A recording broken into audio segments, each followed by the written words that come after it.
So, kapag nababanggit natin ang pangalang Apostle Paul in the Bible, may picture si Apostle Paul dyan.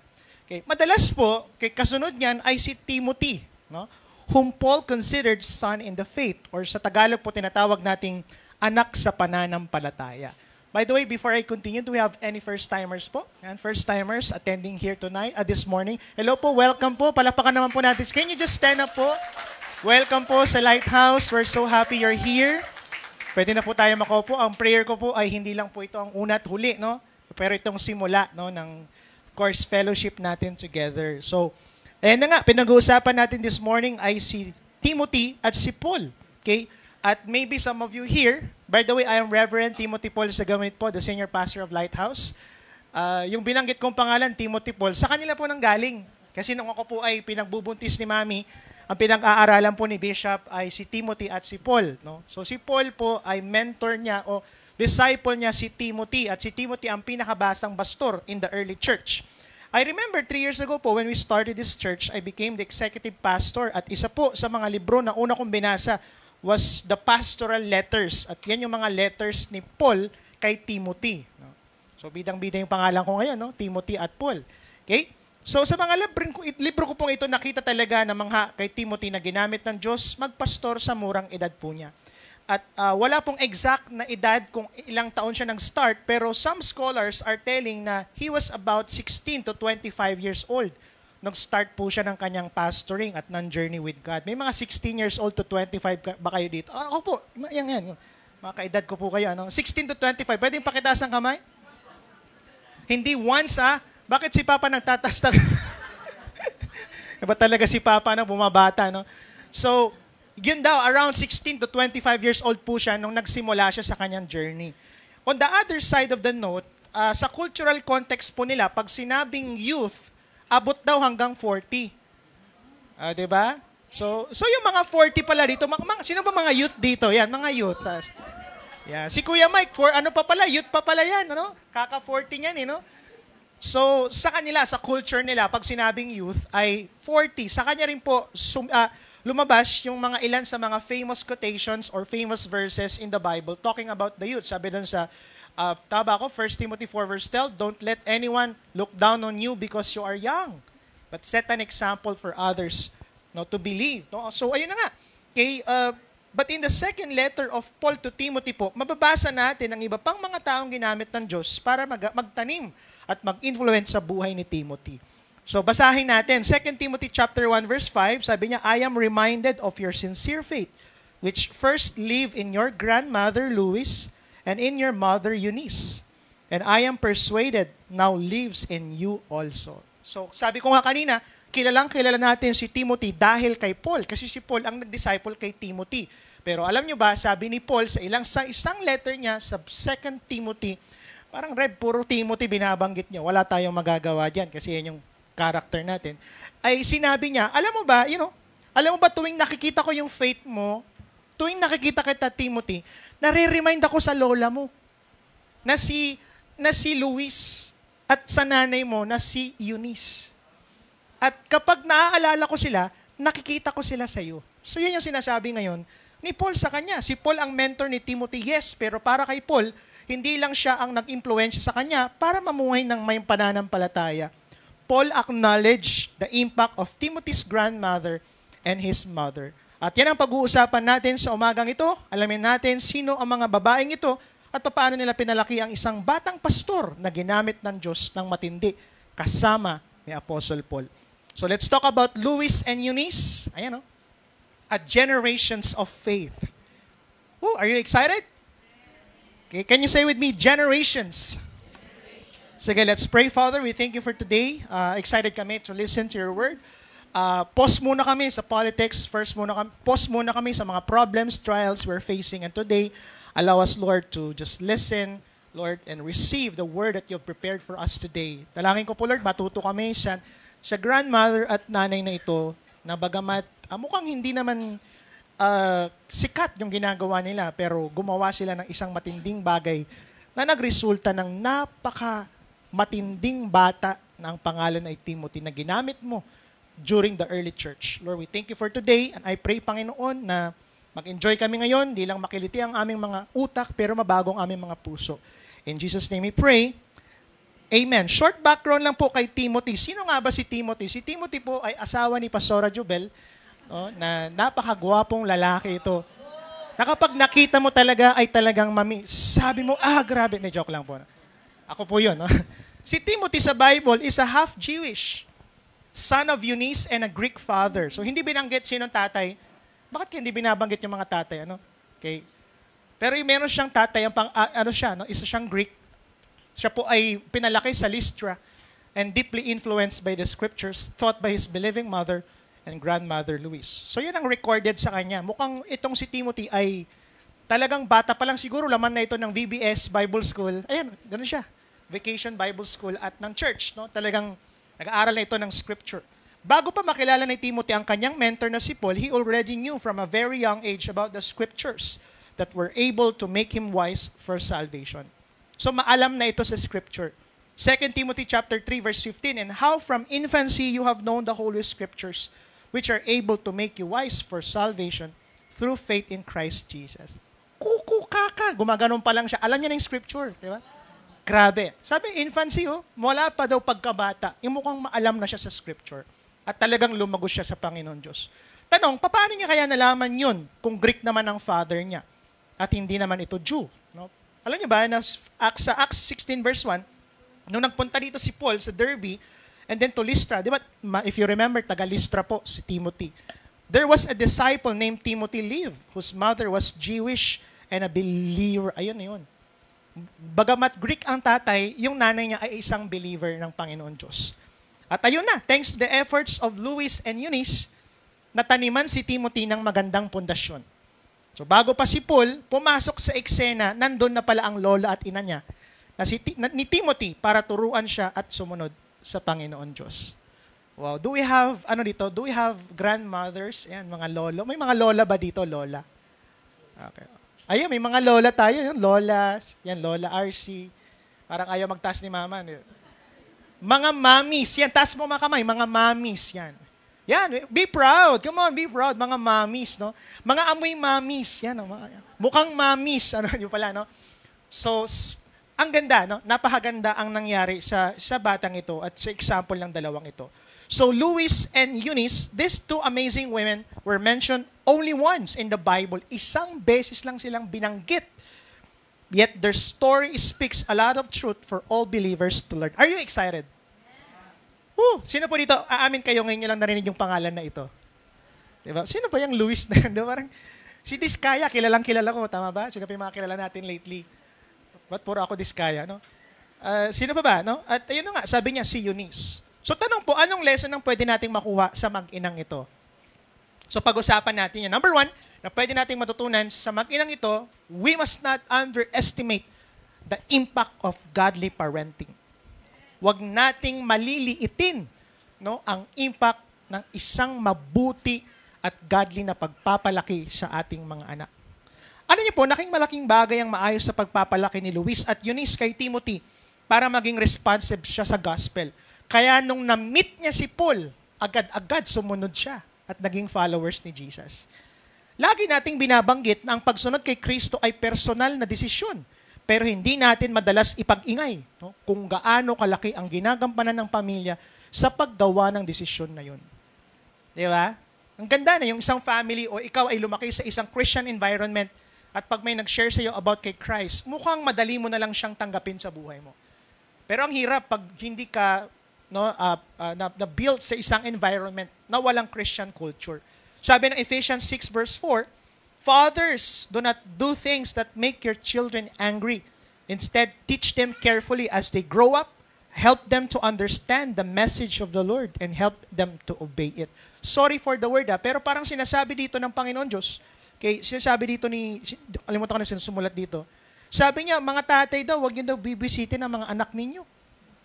You know, huwag niyo silang gagalitin. Di ba? Minsan, ganun tayo, nang iinis. Minsan, parang tinitis natin sila. Pero wag daw. Instead, teach them carefully as they grow up. Turuan niyo sila habang lumalaki.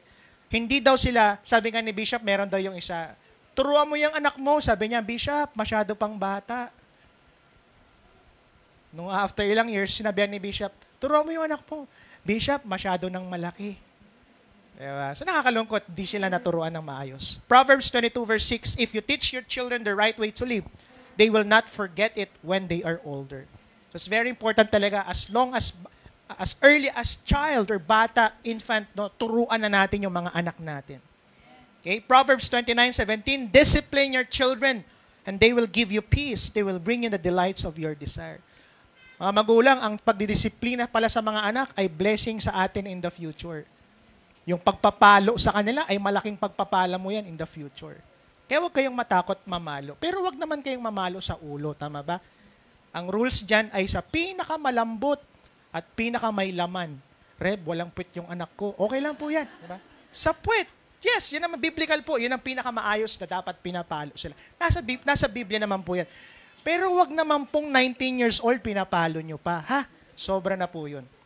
Okay, alam niyo po ba kung bakit maraming kabataan, hindi naman lahat, pero bakit maraming Gen Z ang problema ng generation ngayon?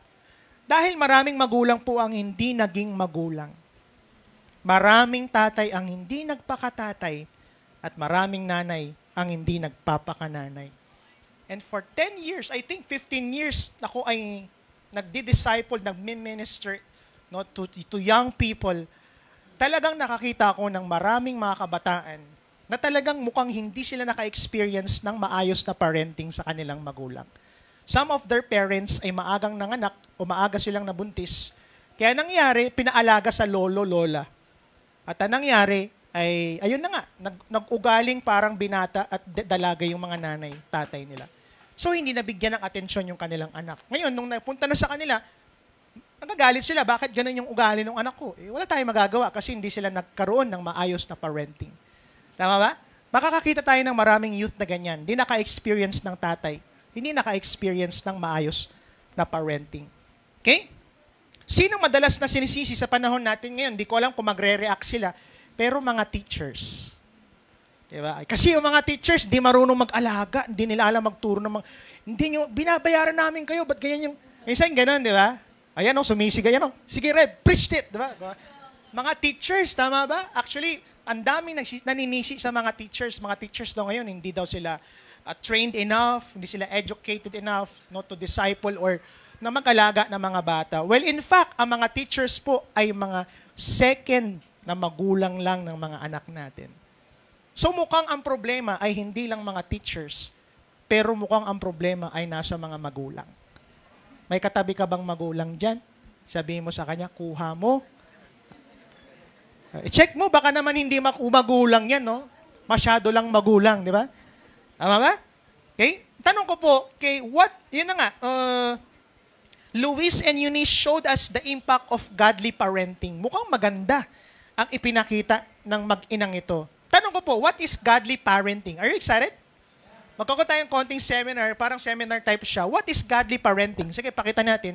Godly parenting is a style of parenting founded on the principles and teachings of the Bible, modeling Christ-like character and integrating spiritual values into daily life to foster a love for God and a life of discipleship in their children. So pag sinabi palang godly parenting, it's not just about raising a child, but it's about raising a child founded sa prinsipyo at turo ng Biblia. At ang pinaka-model natin, no, hindi si Raisa, hindi kung sinong mga artista na, hindi, anak, gayahin mo to, hindi ganun. Ang model natin ay si Christ. Okay? Na ini-integrate sa kanila ang mga spiritual values sa mga daily lives po nila. Yun nga, to love for God and a life of discipleship in their children. So that's godly parenting. So alam niyo po, tanong, what godly parenting looks like? Gusto niyo bang matuto? So ito po ay mensahe para sa mga magulang, okay? Mensahe din sa mga future parents. So I think you need to learn from this. No? At hindi lang learn, but we should do this, no? Especially to our families. So unang-una, what godly parenting looks like? Unang-una, acknowledge and treat your children as a gift from God. Huwag po kayong magugulat, pero yung mga anak nyo ay regalo ng Diyos. Marami sa atin, di ba? Nung kapapanganak mo ng anak sa anak mo, papost-post ka pa, ang yabang-yabang mo. Anak, ikaw ay regalo ng Diyos sa akin. Nung lumaki na, anak, ikaw ay problema ko, di ba? Yung regalo, naging problema ang trato. So as parents, the best thing to do is to acknowledge. Dapat ina-acknowledge mo yung batang yan, di yan sa'yo, bigayan ni Lord. At kung alam mong bigayan ni Lord, hindi mo lang siya basta mamahalin, talagang iingatan at aalagaan ng mabuti. At hindi lang yun, sila ay regalo ng Diyos. Diba? Pag may nagre-regalo sa atin, especially ng mga taong mahal natin, minsan nga, hindi natin tinatanggal yung mga plastic, tama ba? Yung, hanggat maaari, diba? Hindi nagagalaw. Diba? Ganon natin dinatrato. Sana ganon din sa mga anak natin. No? Sana itrato natin sila bilang mga regalo. So kung katabi niya yung anak niya dyan, tingnan mo mabuti. Mukhang problema yan, pero regalo yan ng Diyos. Amen? Regalo yan ng Panginoon Diyos. Woo! Amen po ba yun? So dapat ganon. No? At di ba yung mga anak naman dito, di ba? Sabihin mo sa nanay mo, kayo pinapagalitan mo ako, regalo ako ng Lord sa'yo, di ba? Amen? Tama ba? Regalo yan ni Lord, di ba? Akala ko rin, regalo ng demonyo. Kasi parang, diba? Hindi po, no, regalo yan ng Diyos sa atin. Pangalawa, what godly parenting looks like is to inculcate God's word in your children. Balikan ko yung number 1, acknowledge and treat your children. Napakaganda po, especially sa culture ng church natin, especially yung mga bata, dinededicate natin sila sa Panginoon Diyos. It's showing God na, anak, it's not my child, it's just a gift from you. Ibinigay mo sa akin. Kaya ang ginagawa natin, dinededicate natin. Alam niyo ba ibig sabihin ng dinededicate? Dedications mean ididikit. Yun. Oh, ididikit mo siya kay Lord. Yun ang ibig sabihin nun. Napakasimple lang, di ba? So what a revelation. Okay. Pangalawa, to inculcate God's word in your children. Take note the word inculcate, di ba? Rep, ano yung word na yan? Hindi lang basta ituro. Pag sinabing inculcate, talagang, yung dapat nananalaytay sa kanila. Yun eh. Kaya nga sabi ng Bible, write them in their hearts. Isulat mo sa puso, sa isipan nila. To inculcate the words of God. Nakakalungkot ang mga kabataan ngayon. Anong nag-i-inculcate sa kanila? YouTube. Diba? Sino nag-i-inculcate sa kanila? TikTok. Ha? Oo. Ano yan? Draw a garden? Hindi ko alam yun eh. Sorry. Parang tumanda na ako. Diba? But we must inculcate them with God's word. Diba? At siguro amin kayo, Reb. Oo nga, no? Yung mga anak ko ngayon, mukhang hindi ko na iba na yung mga ugali nila. Kasi nga, iba ang nag-inculcate sa kanila. So we must inculcate the Word of God in our children. Kami po, batang-bata pa lang kami, bawal kaming kumain pag di kami nagbabasa ng Bible. So kami ngayon, yan, sina Kuya Kenneth, ang alam ko sina Kuya Kenneth, Psalms 23 ata, mga binabasa nila. 1 John 4 verse 8, God is love. Di ba? Yung mga pinakamabilis na verses. Para makakain kami kagad. Ganyan kami. Talagang pagagalitan kami pag di kami nakakain. Pero alam mo, magugulat ka, along the way, nung tumanda kami, diba? Hindi kami nawala sa Scripture. And our lives, our decisions are founded in the Scripture. So malaking bagay pala na i-inculcate ang salita ng Diyos sa ating mga anak. Amen? Amen? Okay? Next is consistent protection in prayer. Alam ko po, marami sa atin, alagang-alaga natin mga anak natin, di ba? May mga binili tayong mga baril, di ba? Na may tubig sa loob. Ano ba? Na parang protection lang naman. May CCTVs. O kaya yung ba naman, binabakuran niyo yung mga anak ninyo, walang sino man manliligaw sa anak kong ito, di ba? Parang ganyan. No? Maganda naman po ang mga yan. That's protection. But I think the best protection is to protect them in prayer. Kami po, mga kapatid ko po, ay mukha kaming mga, mga anak ng Diyos talaga. Pero noon po ay mukha kaming mga anak ng demonyo talaga. Ano? At may mga buntot-buntot na rin kami at may mga sungay na. Pero salamat sa Lord kasi pinotektahan kami through prayer ng mga magulang namin. Kami po ay mukhang nawala din sa landas, pero salamat sa prayer kasi yun ang nagdala sa amin sa tamang landas. At yan, ito kami, actually, dito kami lahat ng pamilya namin, kasama ang mga apo namin, anak namin. Ang bilis naman, no? Si Rich pa lang ang pinakapanganay, no? Papa pala. Kasama ang mga anak namin. Tama ba? At nakaka-amaze kasi that's the best thing that we can do. More than protecting our child, di ba? Sino yung kasama mo? Hindi po, ang pinakamaganda is prayer talaga. So please, mga parents na nandirito, please pray for your children. Don't stop praying for them. Yung mga magulang ko, ganun sila. Kaya kami ganito ngayon kasi someone prayed for us. And same thing to you, if you really want to have a child, di ba, na talagang magtuloy sila, especially in their faith with God, never stop praying for your children. That's the best protection that you can give to your family or to your children. Next, prioritize family devotions and church attendance. Hindi po ba sa kulturang Pilipino, usong-uso po ang pag-Sunday umaattend ng church? Bakit kaya napuputol na yun? Di ba mukhang nawawala na yun? Mga anak natin, iniiwan natin. Hindi, kasi maingay naman, okay lang. Meron namang maingay na lugar doon sa kabila. Reb, sobra ka naman, sabi ni ano, no? Tama na po yung ingay, di ba? Yes. Sana yun ang target natin. Huwag nyo silang iiwan. Kami po, si Gianna, meron po kaming isang anak. Kahit ano pa yan, kahit nagmumukat-mukat pa, sorry for the word, ano? Kahit inaantok pa yan, dinadala po namin yan. Kasi ganun kami nasanay eh. Bata pa lang kami dati, nasa gilid na kami. Pag titignan nyo yung mga lumang picture ng church dati, makikita mo, nasa gilid kami, para kaming mga yagit, di ba? Na kagigising lang, pero dinadala kami sa church.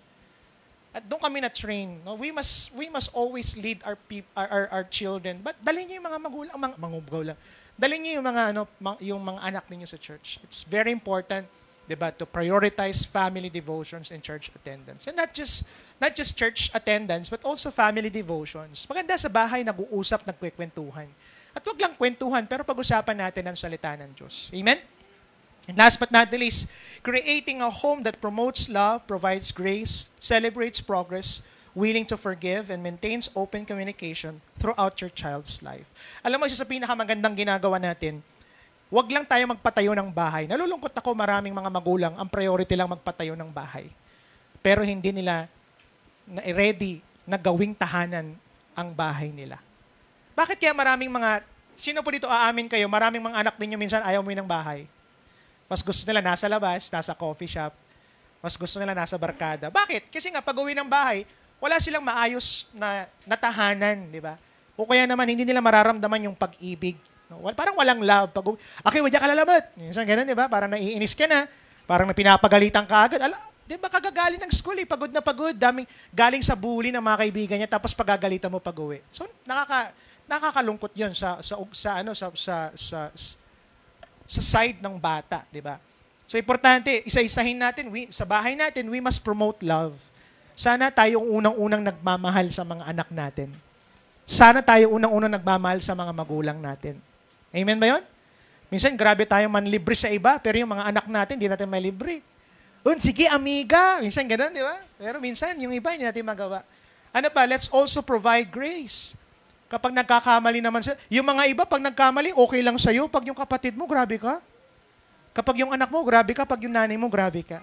Ano pa? Let's celebrate progress. Bakit ko sinabing celebrate progress at hindi celebrate success? Kasi minsan, sineselebrate lang natin yung magandang nangyari. Pero pag hindi masyadong maganda, hindi sineselebrate. Alam niyo, celebrate mo yung progress. Pasado man o sakto lang, celebrate mo, anak, congratulations, next time, bawi ka, ha? Tama ba? Let's celebrate progress. Don't just celebrate success. Don't just celebrate big success, di ba? Even the small wins, celebrate natin yun. Ano pa? Dapat willing tayo to forgive. Diba? Dapat pinapatawad natin yung mga anak natin. Amen? Okay lang ba kayo? O, pagkatabi mo yung mga magulang mo, sabi mo, ma, patawarin mo na ako. Di ba? Nabasag ko pala yung ano kanina. Ganyan, no? Ano pa? And maintains open communication throughout your child's life. Alam ko makaka-relate yung mga kapatid ko dito. Yung mga magulang ko po ay magaling. Sabi ko, Lord, okay kami ni Gianna ngayon. Pero paano pag lumaki na siya? Kasi challenge yun, tama po ba? Pag nagiging youth na yung anak mo, parang nakakaya ng lumapit, pero alam mo, isang anak, ang sarap, di ba, sa feeling na nagkikwentuhan kayo ng tatay mo, Papa, ito pala yung crush ko. Sige anak, kasi na yan, ganyan. Importante, open communication. Kasi kung hindi, nagkakaroon ng problema talaga. At yun ang prayer natin. Diba? We must maintain open communication throughout your child's life. Alam niyo po, pag ganyan yung bahay ninyo, sabihin ko sa inyo, sarap umuwi. Tama ba? Tapos may pansit canton pa sa bahay, pambira, ang sarap nun.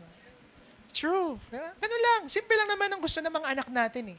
But if we have that kind of family, that's what a godly parenting looks like. Sino po dito, mga parents, you will do this starting now. I will create this kind of family, di ba? Tama ba? Okay. Every Sunday, attend na kami, sama ko yung buong pamilya ko. So, ganun po kami. At sana po ang prayer natin, dapat tayong masusunod, hindi sila. Habang nasa pamamahay niyo sila, dapat kayo nasusunod. Dapat hindi kayong pinapasunod ng mga anak ninyo. Po ba? Okay lang po ba? Buti nga sa Pilipinas, kasi sa atin di ba? Sa ibang bansa, 18 years old, wala na silang pakialam sa'yo. Wala ka na pakialam sa kanila. Sa atin, 40 plus, nasa bahay pa. Di ba? Parehas na kayong senior citizen, nasa bahay nyo pa. Ganon tayo ka-close. Pero sa ibang bansa, hindi ganon. Di ba? Paalisin mo na. May joke lang. Mayroon lang po, di ba? So, May kasabihan tayo, tell me who your friends are and I will tell you who you are. That's true, tama po yun. Importante yun. Pero nakita ko po, I believe, pag may maayos na pundasyon ng mga bata at lumaki sa isang tahanan na mayroong maayos at godly parenting, it will guide and protect them in the future. As I previously say po, kami po ay, dami naming naging barkada din, no? Dami naming mga ganyan. Pero magugulat ka, kapag merong maayos na godly parenting, kahit kasama pa namin ay masasamang tao, nagsya-shine pa rin yung mga principles na naitanim sa mga anak natin. At yan ang pro-protect sa kanila at hindi maglalayo sa maling buhay. Amen? Kami po, yan, kami, mga kapatid ko, dami rin na yung mga masamang mga kaibigan na nakasama. Si Kuya Kenneth, maraming mga mababait yan na kaibigan na naging kasama. Pero tinan mo, hanggang ngayon na naman, dito naman sa Panginoon, naglilingkod sila, kaming familia, di ba? So that's the point. Amen po ba? Importante, let's have a godly parenting to our family. To all parents out here, don't just invest in your child's education and financial security, pero palamanan natin ng godly parenting. Amen?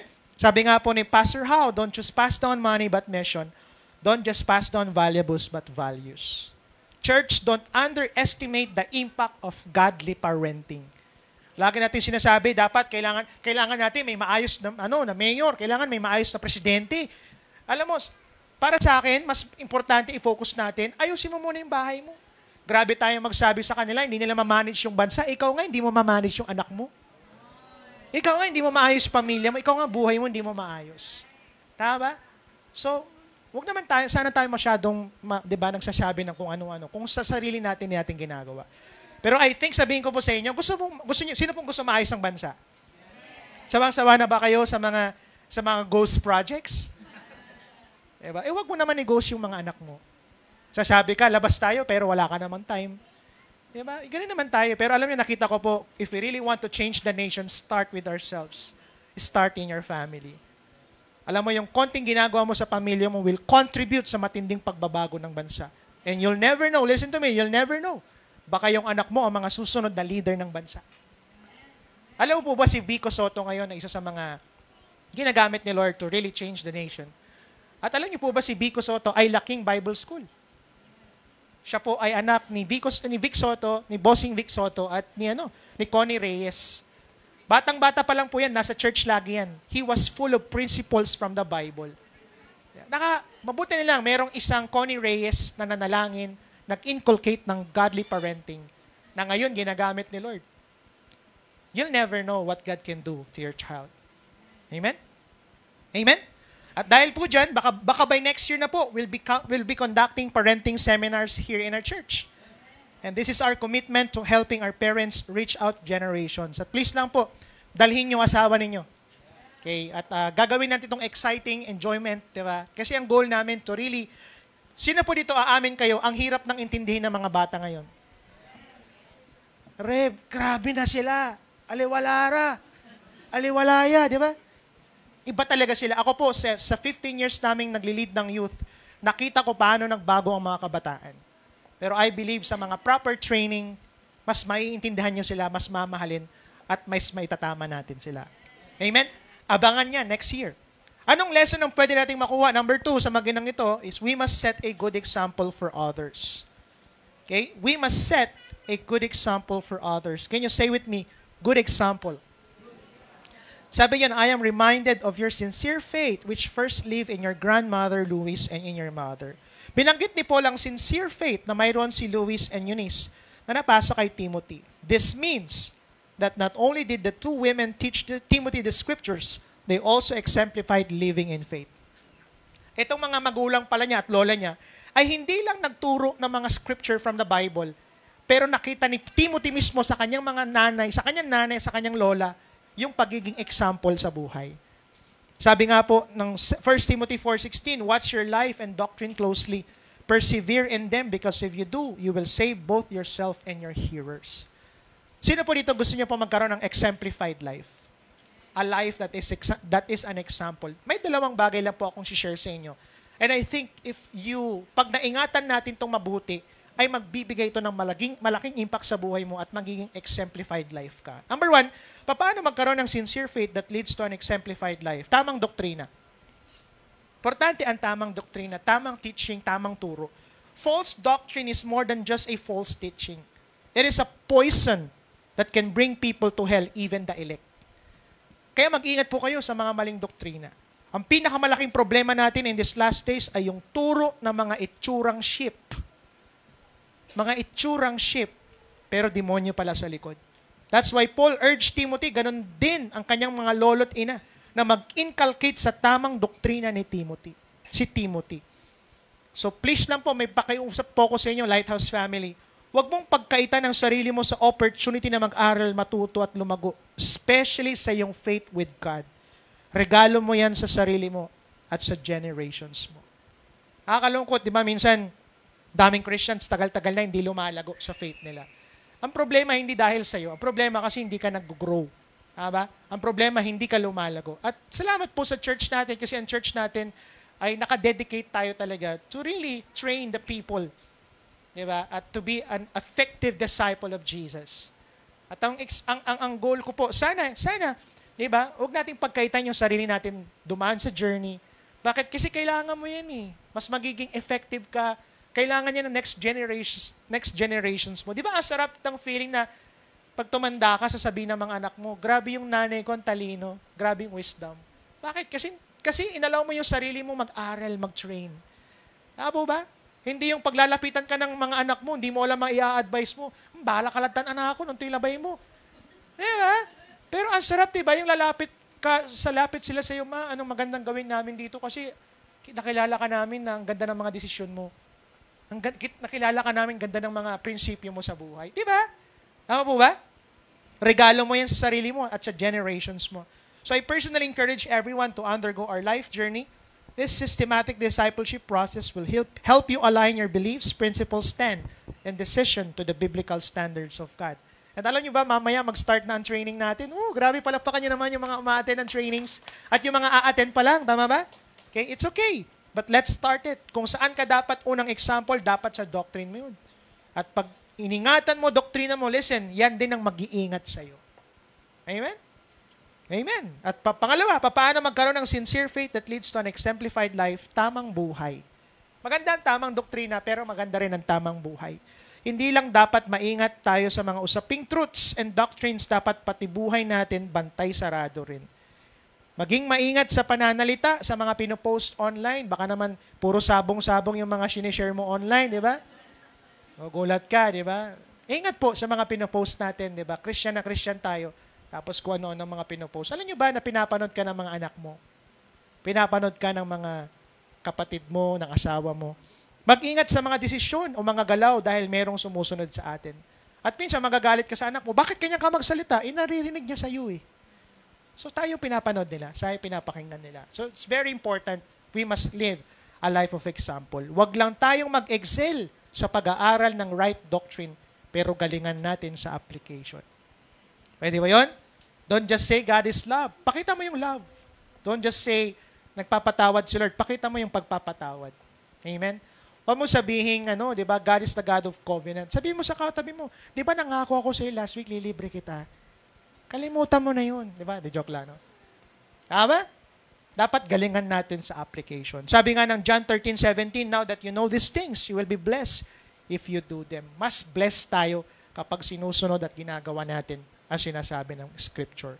At dito po ako magtatapos, anong lesson ang pwede nating makuha sa mag-inang ito? Number 3, we will never know what God can do in our obedience.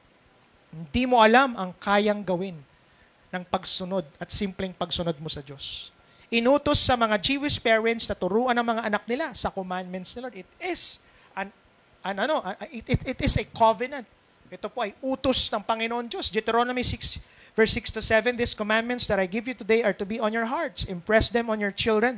Talk about them when you sit at home, when you walk along the road, when you lie down, and when you get up. Sabi niya, pambira. Pagkising niyo, pag-usapan niyo yung scripture. Pagtulog niyo, pag-usapan niyo rin. Pag nasa bahay kayo, pag bumabiyahe kayo, pag-usapan niyo. Sulat mo sa kanilang mga puso. Proverbs 13:24, whoever spares the rod hates their children, but the one who loves their children is careful to discipline them. So this was obeyed by Lois and Eunice in raising Timothy. May tanong po ako sa inyo. Tanong ko po, alam kaya ng mag-inang ito no, si Luis at Eunice, na itong pinapalaki nila na si Timothy ay gagamitin ni Lord na maging young leader ng early church. Alam kaya nila? Hindi, magiging kasama to ni Paul. Hindi nila alam, tama ba? Most probably, sila lang po ay, ang nasa isip lang nila ay sumunod sa kautusan ng Diyos na i-train ang kanilang mga anak sa scripture. Ngunit dahil sa obedience nila kay Yahweh, nakapag-produce sila ng panibagong generation na gagamitin ng Diyos, maging katuwang ng isa sa pinakamatinding disciple, at yun ay si Apostle Paul. Na ang katabi ay ang trinain nilang anak at bata na si Timothy. Nakita ko po ang mabuting anak, ang kaligayahan ng magulang. Ulitin ko po, ang mabuting anak, ang kaligayahan ng mga magulang. Mga anak na nandito, gusto ko malaman ninyo na masaya ang mga nanay nyo pag may mga awards kayo. Yes, that's good. Masaya sila pag may mga narating kayo. Pero ang pinakamagandang regalo natin ay maging isang mabuting anak sa ating mga magulang. Alam mo, lately, parang nalulungkot ako pag nakakakita ako ng mga anak, di ba, na pinag-aral ng mga magulang tapos ini-English yung nanay niya at tatay niya. Di ba? Nakakalungkot. Di ba? Kahit gaano ka katalino, sabihin ko po sa inyo, mga youth, kahit gaano kayo katalino, kahit gaano kataas ang narating ninyo, huwag niyong babastusin ang mga magulang niyo.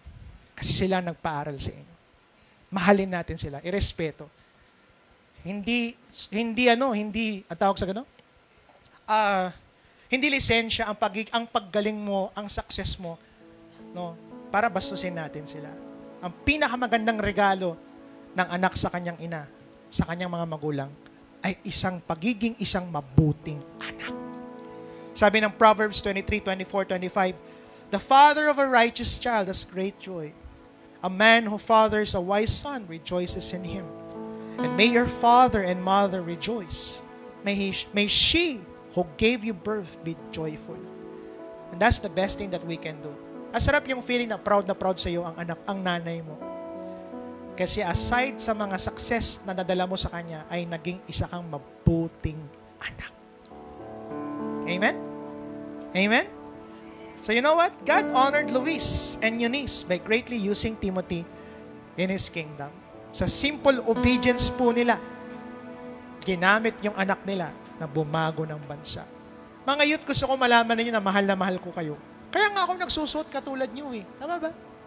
Generations oh. Yung suot ko eh. I really love you guys. Wala po itong biro. Mahal na mahal ko po kayo. That's why I'm preaching this message. At ako ay para sa inyo. Kakampi nyo ako. Pero please, listen to this. Kasi marami ng mga kabataan di nakinig doon. At naging problema ngayon. Amen ba? Maging mabuting anak tayo sa ating mga magulang. Sa panahon natin ngayon, laging hinahabol, inaantay ng tao ang posisyon bago tumulong, gumawa ng impact at magbago. Notice, may iba-iba tayong katawagan ng Diyos. Binibigyan tayo o bibigyan niya tayo ng iba't ibang role na gagampanan. Maliit o malaki, nasa spotlight o nasa backstage. At doon niya tayo gagamitin. Kaya naman huwag tayong magsiksikan sa isang role. Yung iba, gusto lagi maging mayor, gusto lagi maging presidente, gusto lagi nasa posisyon. Paano kung hindi ka tinawag ni Lord doon? Paano kung tinawag ka lang ni Lord katulad ni Luis at ni Eunice na maging isang nanay? Pero yung gawain mong yun ay magdadala at magsisilang ng isang napakabuting anak na gagamitin ni Lord bumago ng bansa. Amen? Palakpakan natin si Lord. So be faithful to your God-given roles. Championin mo ito. Tanong ko lang po, are you a parent? Huwag mong malilitin sarili mo. Championin mo yan. Are you a student? Championin mo yan. Are you a worker? Championin mo yan. Are you in leadership or in politics? Championin mo yan. Are you in business? Championin mo yan. Tinawag ka ba ni Lord sa trabaho ng church? Championin mo yan. Paano natin matcha-champion? Simple lang po. Ang key ay obedience sa will ni Lord sa anumang platform na nilalagay niya tayo. Saan ka ba? Sa TikTok ka ba? O paggamit ka kay Lord. Saan ka magaling? Saan ka ngayon? Sa school, paggamit ka kay Lord. Hindi natin kailangan magsiksikan sa church, mag-preach. No. Wherever you are, God can use you. Alam mo, nakakagulat, may isa akong disciple lately. Hindi ito madaldal, hindi nga nakikipag-usap to sa maraming tao. Eh. Pero hindi nyo ba alam, secretly ginagamit siya ni Lord ngayon to reach out people. Sabi ko, salamat sa buhay mo kasi yung mga hindi ko nare-reach mo. Yung mga hindi ko nakakausap. Huwag ka tayo magsiksikan sa politika. Hindi, Rev, gusto ko maging counselor, gusto ko maging mayor para makatulong. Hindi, may tinawag si Lord dyan. Kahit saan tayo ngayon, pwede tayong gamitin ni Lord. Itong mag-inang ito, ang papel lang nila maging lola. Huwag mo sabihing lola ka lang. Baka yung inaalagaan mo ngayon ay gagamitin ni Lord to be the next leader of this nation. Huwag mo sabihing nanay ka lang. Amen? God can still use you. So balikan natin, recall, anong lesson ang pwede nating makuha sa mag-inang ito. We must not underestimate the impact of godly parenting. Number 2, we must set a good example for others. Tamang doktrina, tamang buhay. And last but not the least, number 3, next po natin, we will never know what God can do in our obedience to Him. Pinakamalakas mong palakpak sa Panginoon. Pwede ba tayong tumayong lahat? Oh, grabe. Meron po ba tayong natutunan ngayong umaga? Grabe, ano?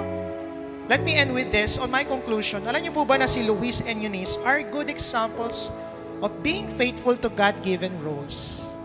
May role sila eh. Ginampanan nila ito ng maayos. Pagiging mabuting lola at ina, ang ministry na pinagkatiwala sa kanila at ginampanan nila ito ng maayos. As a result, tingin kayo sa akin, alam mo ba, God honored them by greatly using Timothy in His kingdom. Timothy, one of the pillars of the early church. He was their legacy. He was their generations. He was their arrows. So let us be a church na hindi nagsisiksikan sa isang role o ministry, pero faithful sa anumang platform o role na inilagay tayo ng Panginoon Diyos. Let me end with this. Tulad ni Luis and Eunice, let us raise a godly generation exemplified in faith, doctrine, and life. At higit sa lahat, let's live a life of obedience to our God. Palakpakan natin ang Panginoon Diyos.